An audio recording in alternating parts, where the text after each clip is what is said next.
Sometimes it could be very collaborative, like I just did with these people. Others could be joint venture partners, which I'm a big, huge fan of.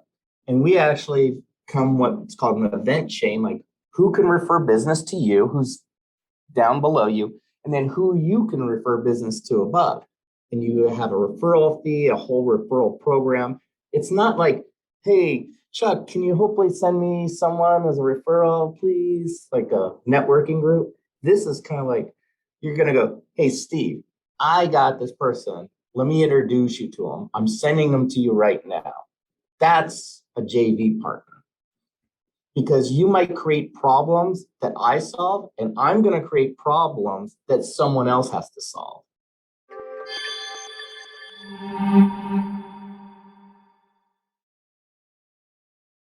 Hello, everybody. Welcome back to the show. Chuck Anderson here, and I'm joined by another amazing guest that you're going to learn a lot from. And we were just chatting here before the show, and we're going to talk about some things that a lot of people don't really think about, and are really obvious for people like us who've done it a few times. And hindsight's 2020. So please welcome Steve Feld to the show. Steve, welcome. So happy to have you here today.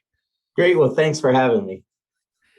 Awesome. Well, before we dive into the topic and we've got some stories to share here, I think a great place to start is just introduce yourself to everyone, who you are, what you do, and we'll go from there. Yeah, most people call me Biz Coach Steve, and I'm a business marketing strategist. So I work primarily with coaches, small business owners, and entrepreneurs, helping them achieve that 6 and elusive 7 figures without burning themselves out. And I've owned and operated 7 businesses and turned 3 others around. And my passion is actually small business owners and entrepreneurs. I'm tired of seeing the failure rate, helping them succeed. Exactly. And it's sad because some of these, businesses are amazing. The people who run them are amazing. They have these, it always starts with this idea that you're super enthusiastic about, potentially world-changing ideas, life-changing ideas, and then they're just, for some reason, not able to get past the obstacles and the roadblocks and the challenges that go along with that. And sadly, we see some really amazing ideas and really amazing people go out of business. That's it. And it just kills me because without small business owners, the whole world economy is done.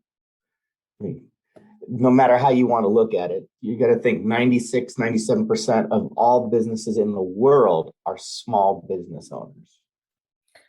Absolutely. Well, and it's small business owners that really innovate and come up with some ideas that the bigger companies really aren't into innovation. They don't do startup. They do acquisition, which we'll talk about acquisition a little bit later on, but and a little bit of clue of where we're going with our topic today. But absolutely, and if it wasn't for small business owners, and that's why we do this show, because we want to inspire small business owners to be able to become big business owners and to really see their vision through to the size and the amount of impact that it's capable of reaching. So that's one of the reasons we're here. So Steve, how did you get into doing this? What was sort of your journey that led you to working with small business owners in this capacity? Yeah, I don't know how long ago, but I had a job. I was brought on as the 5th employee to start up a new division for a company. And I started putting in the processes, doing the standard operating procedures, putting in all the metrics, everything. And then about 5 years into it, I realized no one's given me a performance review. No one manages me. And I went to the owner of the company. I'm like, what's going on with this? They're like, listen, we hired you for a reason. We just knew you're going to take over whatever you touch. And all we do is get the hell out of your way. And they go, we're surprised you lasted 5 years with us because you're an entrepreneur. You're not an employee. So I lasted another 5 years after it was 5,000 employees. And I started my very first company working with startups in the tech sector, writing business and marketing plans, which led to coaching them for VC money. And it took off from there. And I wish I could say every business, I've owned and operated 7 of them, turned around 3. They haven't all been rainbows, unicorns, and sparkles.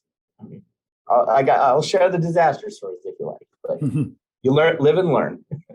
Well, and not every business idea is a great idea. And it might be more of a project than a business. It might be short term opportunity, but it doesn't really have that longevity that a sustainable business really needs to have. And so we all call it a business. But really, is it a business that is sustainable and scalable and can stand the test of time? And many of them fail to kind of go through that proof of concept stage where yeah, you might be able to sell a couple, but can you sell 1,000? Can you sell 10,000? Can you sell 1,000,000 of the thing that you do?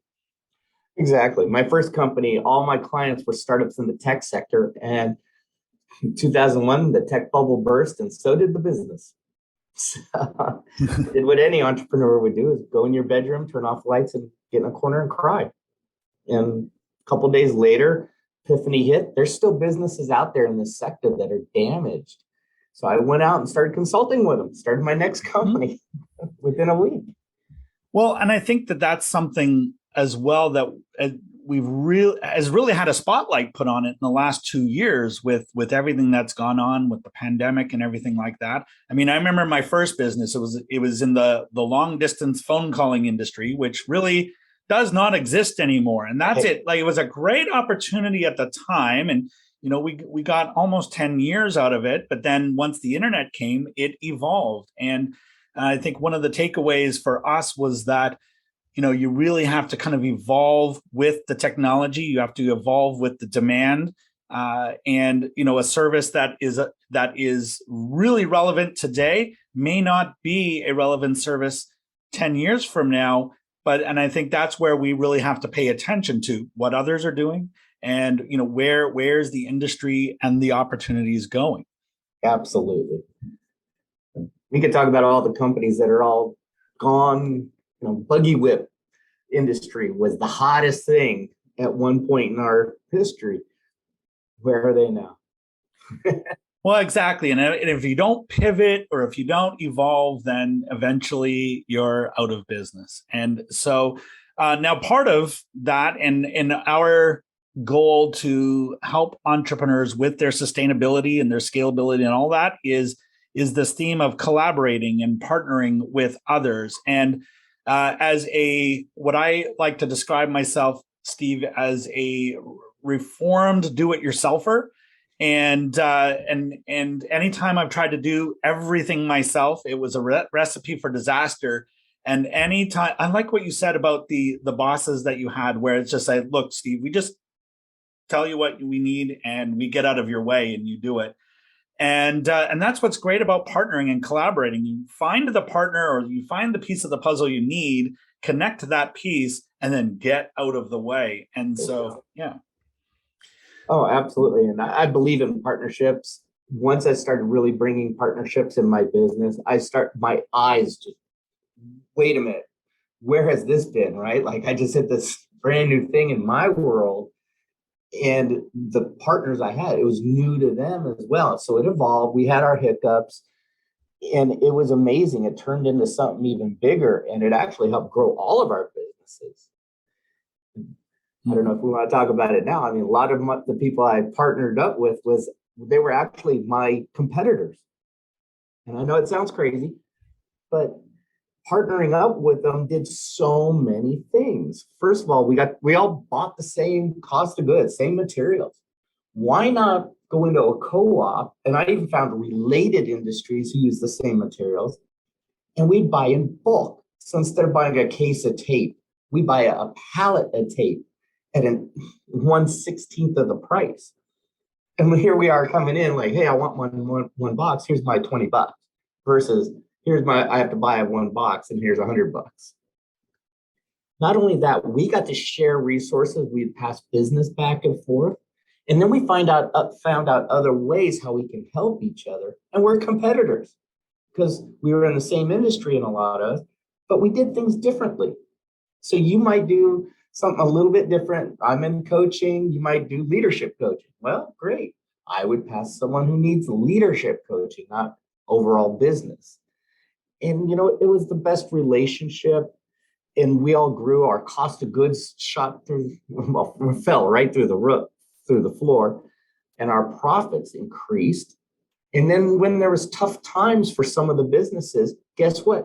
They now have a group of people who know, like, and trust them that they can get support from.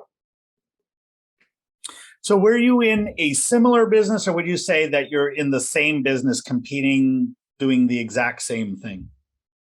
I mean, when I did that first collaboration, we were actually in this exact same industry. So I went to my competitors within a 10-mile radius. Talk about going in the lion's den. But then I started finding other businesses that use the same like materials, and reached out to them, told them what I'm doing. They all thought I was crazy, but I wanted to reduce my costs. That's what was my primary goal. Let's buy in bulk and reduce costs. But the more we all started doing it, they started expanding, bringing more people in, and we were buying more and less cost. And it just started to grow. And we couldn't believe that we created something out of one call of me just walking in going, listen, you don't know me, I don't know you. Can we partner up and buy some stuff together so we can reduce our costs? And they thought I was nuts. Well, and I love that because most people would not think of contacting their competitor and saying, hey, you and I, we're both doing the same business, we're both buying the same things, and there's an opportunity for us to save money and make more money if we actually collaborate on this piece. And that's to me, it's very logical. You'd have increased buying power. Your costs would go down, better inventory control, and higher profit margin on both sides. You both win. Oh yeah, we even started getting really creative after a little while. So like you might carry like inventory A, and I'll carry inventory B, so we're not carrying both A and B. I need something from you, I'll just go get the one little piece I need, and vice versa. Our cost, I mean, it was just like, wow. I mean, everything started lowering. And how I found this out was I'm helping my supplier unload the truck of my stuff. I'm like, who's all that stuff for? Because it's the same stuff I just bought. Mm. What do you mean? And they're just going down the street. Down the street. I'm like, what's his name? And then the next morning, I bet that guy's knocking on his door. Well, that answers the question I was going to ask you. It's like, how did, I mean, you might, if you're in a business, you probably know who your competitors are, but it was interesting that just that inspiration to ask the truck driver, hey, who's that stuff for? Yeah. And right, realizing it's all the same stuff that you're buying. Yeah, and once the truck driver realized, like, all of a sudden I'm buying like tape every week, one box every single week, and then now I'm not buying at all. So he's like, okay, what's going on? I'm like, oh, well, I'm partnered up and we're buying a pallet now. And he goes, you know what? There's 2 other stores that I deliver to. Let me see if they're open to like getting in on this. And they give me their names. And the next thing you know, it just started growing. And it was the truck driver. And I'm like, isn't this easier? You take 2 pallets to one location versus mini boxes all over the place. He's like, oh man, I don't know what to do with the extra 2 hours I have a day. So there's another win because it makes his job easier. And now, did he actually mention this to the others, or did he just give you their name? He just gave me their information because he knew if it went back to the warehouse, the party would be over. Oh, because they would have rather just had you as 4 separate customers buying the small amount at a higher price rather than buying 4 of you combining to buy pallets of goods at a lower price. So we went. So eventually we got to one of the businesses that bought the most of like one item, and they went in and negotiated with the vendor going, listen, I'm going to buy this monster size and I'm going to turn around and sell it to my competitors. So don't worry about it. You're still making your money. And meanwhile, we're all laughing like, yeah, our costs just dropped like there's no tomorrow. Wow. So your costs drop. Now you instantly see that increase in profit margin as well, because you're still selling to your customers and your competitors still selling to their customers. But now your cost of goods has decreased by X% and you're enjoying that. And it was great. So let's say, I run out of tape and I don't get the delivery until 2 days. I just need enough to get me through 2 days. I can just run over to one of my competitors. Let me get two rolls off you. When we get the order, I'll just throw them on yours. Okay. Wow. I mean, so now you got four competitors kind of all working together and helping each other to coexist and to all succeed and thrive. That's amazing.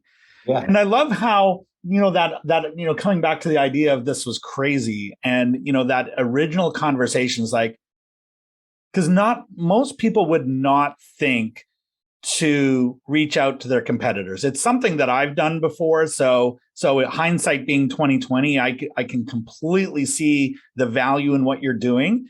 But the first time that you do it, you might even think you're a little nuts, to start with. It's like, people don't do this, but you know what? Why not? Why not just go and ask for something and see what happens? The worst thing they could have said is get out of my store. That would be the worst thing. And guess what? I'll still live. Mm-hmm. But some of them did. And while they saw this going on in the event, the truck driver's like, man, these guys are all buying one big order. Now they're like, uh-oh, what did I miss out on? Mm. So the truck driver is helping you to get everyone else on board. We joked it was our, non-formational co-op. Right? That's amazing. So he becomes an evangelist for you and just starts saying, hey, you guys got to get in on what these guys are doing. Yeah, he loved us because now he had blocks of time in the day where he wasn't driving because he already did his deliveries, and he didn't want to bring on more stuff in it because he's just paid no matter what. So get it done fast or slow, he still gets the same amount. Mm-hmm. So to him, it's like, man, I get to go home, have lunch now. I'm really having fun with my wife. And it was just like, then you keep your mouth shut and we'll keep doing this. So not only did you collaborate with your partners, but you collaborated with the truck driver as well to create an opportunity. That's amazing. Now, so think of that first conversation. So the first competitor thinks, hey, that's crazy. You're my competitor. Tell us a little bit about the transition in that mindset and how that conversation, how did they go from thinking, man, you're crazy, to, hey, this could work. This is a good idea. We should do this. Yeah, first couple, definitely told me to go where to put everything. But then the third one was like, okay, listen, introduce myself. Here's why I want to talk to you, to reduce our costs, because we both have that same problem. That's a problem we both have. We want to be gone with. Here's a solution for that problem. Will you try it? Let's give it a 30-day trial. After 30 days, they're all like, oh my gosh, I didn't realize the bulk discounts. And I would actually grab their books. They had the same books as I did from our vendors. I open it up. Okay, you buy this much, I buy this much. Look how much it is now. And I would just show it to them. And they were just like, oh boy, what do we do? And I go, I'll do the first order. So it's all on my dime. And then when you come pick it up, give me a check for what you ordered. Fair enough? Great. So they didn't even have any costs out of their pocket. I held all the risk of them not showing up. And once I did that a few times, next time I found the big fish. It was a sign company who had big bucks. And I said, we're going to do the orders through you. I'm going to introduce you to the vendor. So now I'm a hero to the vendor. And you're going to place a big order because you're a bigger company than all of us little fish. So it won't raise any flags. And I started thinking like that. And then they did it. And next thing you know, our orders went down. Their orders were already high.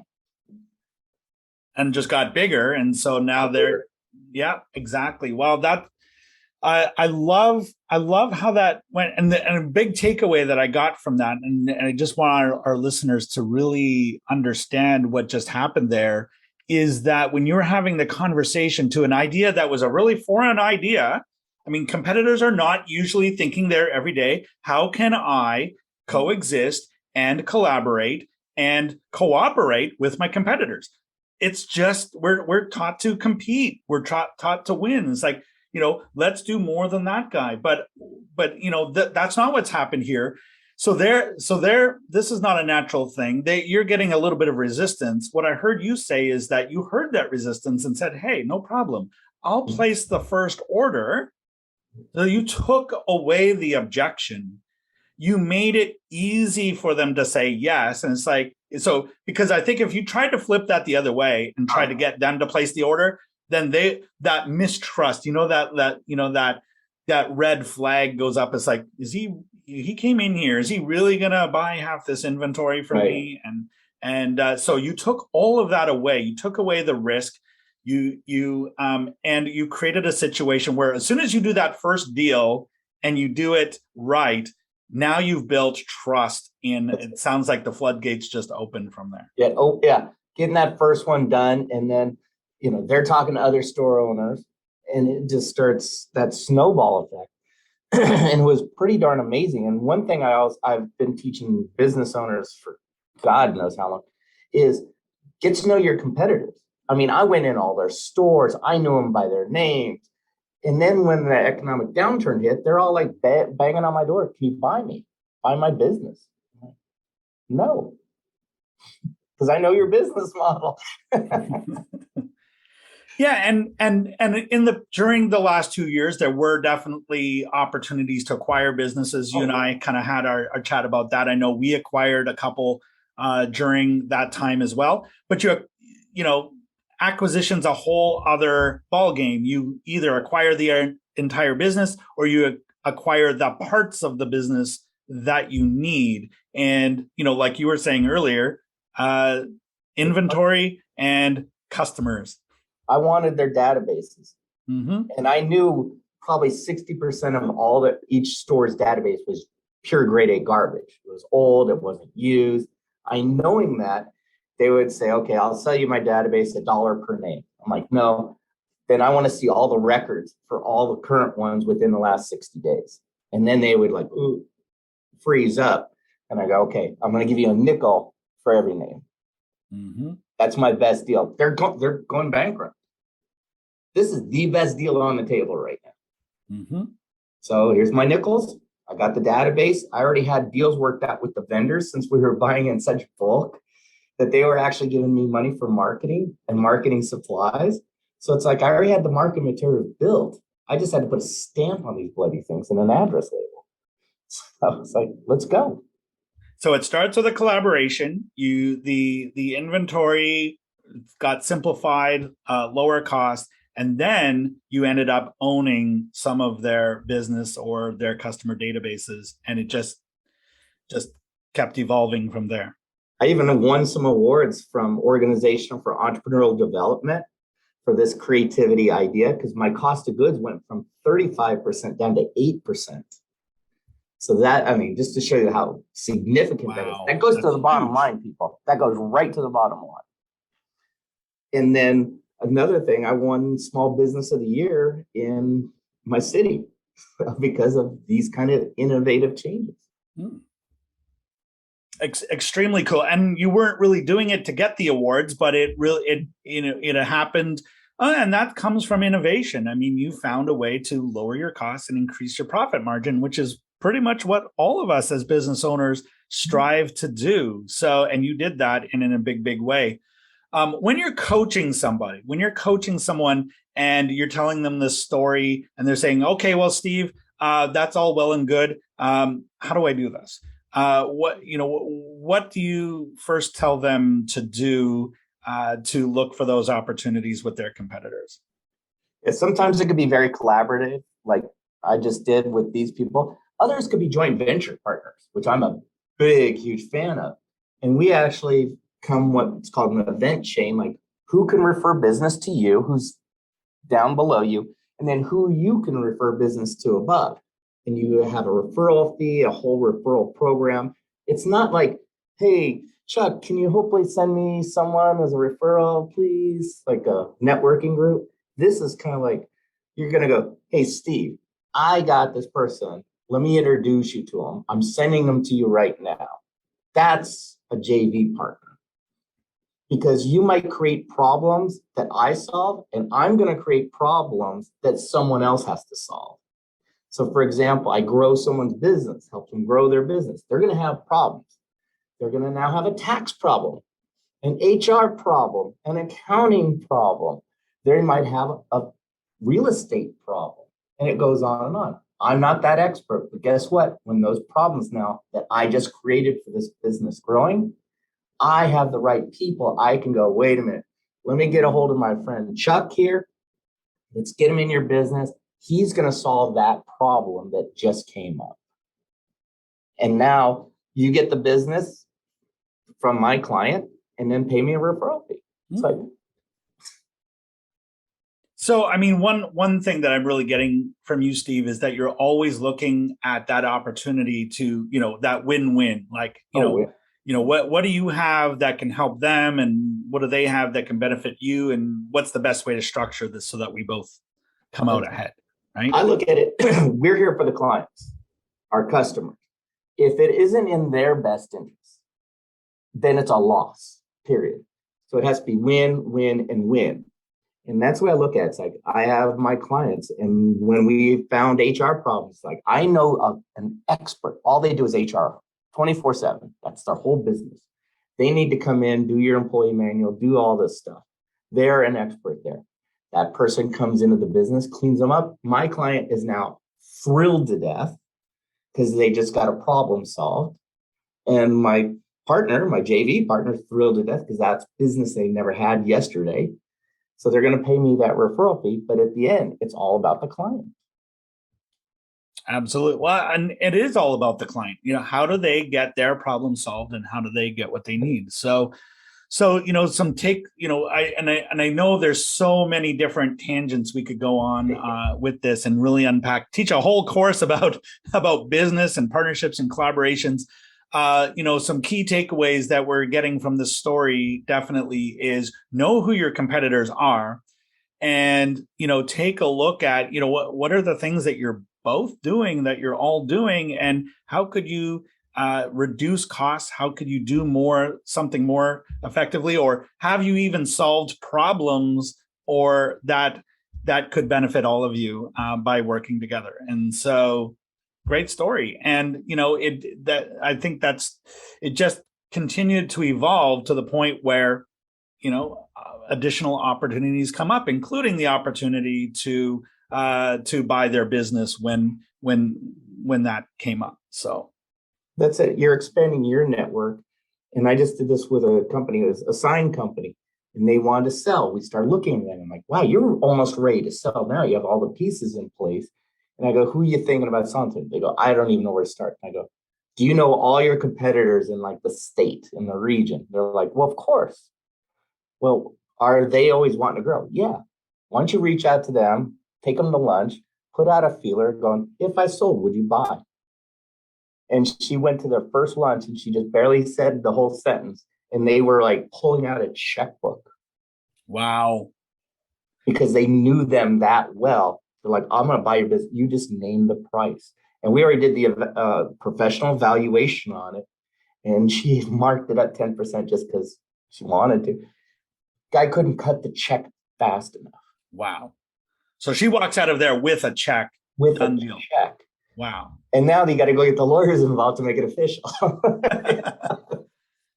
Right. And, there's an old saying that says you don't get what you don't ask for, right? And so here's someone who would have been open to buying your business. They're scared to ask you, hey, would you sell me your business? And you're in a business that you want to sell, and you're scared to say, hey, will you buy my business? And both of you are kind of thinking, should I, shouldn't I, should I, shouldn't I?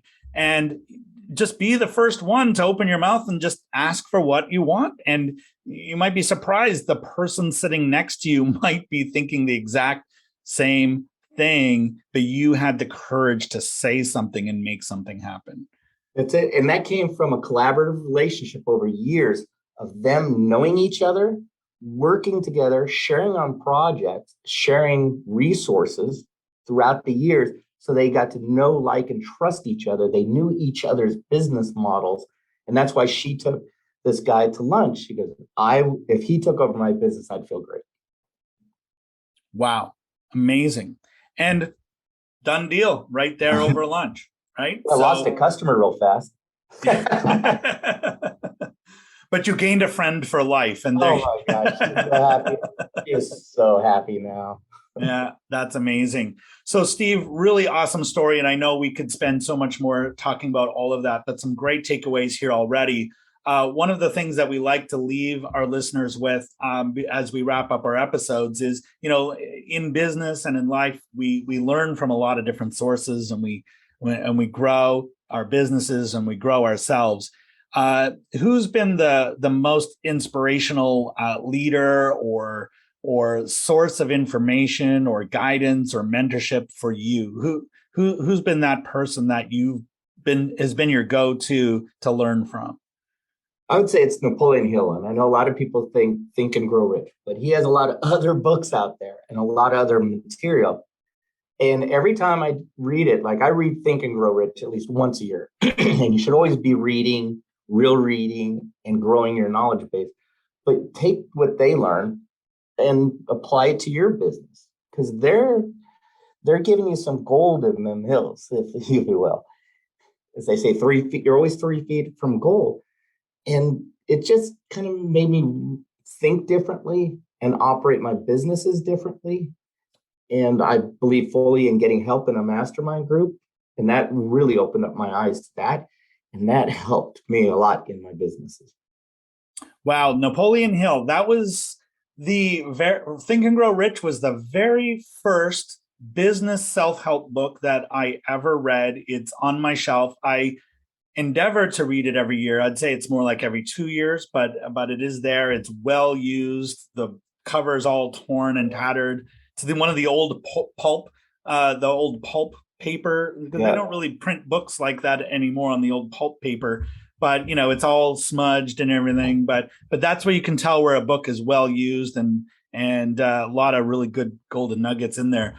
So one of the things, Steve, that I also ask is, what book do you recommend that everyone reads? So would Think and Grow Rich be that book, or is there another book that you would recommend that is your go-to book?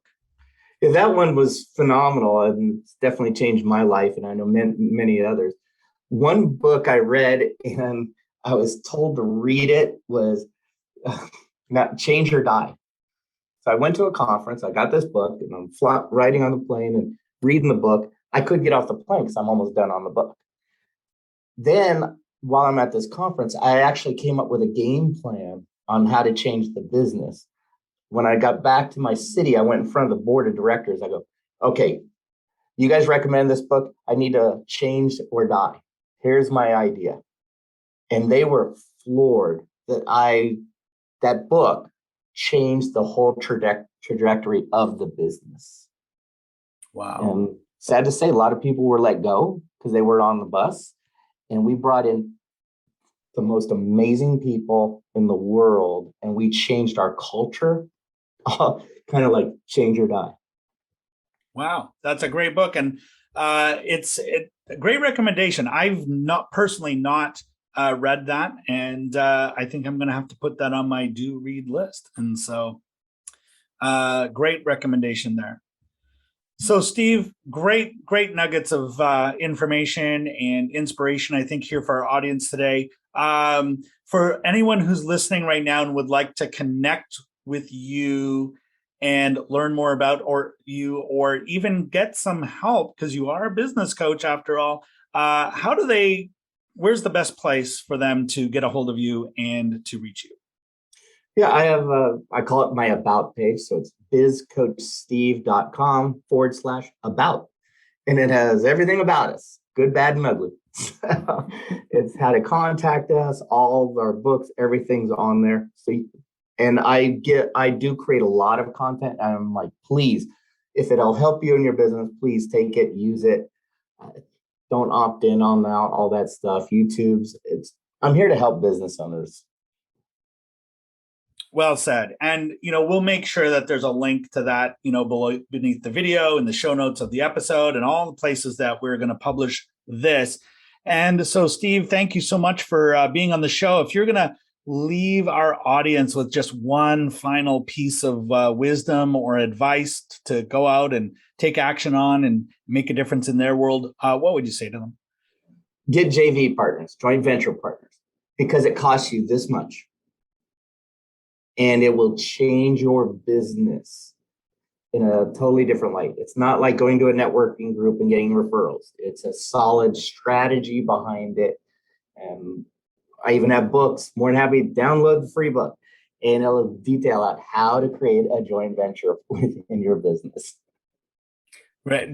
Definitely joint ventures has been huge for me. I echo everything you just said. Yes, yes, yes. Go get yourself a joint venture partner. And yeah, it's a no cost thing that you can do that can bring in a missing piece of your puzzle right away. And so, Steve, thank you so much for that and everything that you shared today. And to our valued listeners, hope you've learned something today. If this has resonated with you, please do reach out to Steve and ask him a question, get on a call with him, have him coach you through it. Whatever it is, he's listed all the resources there.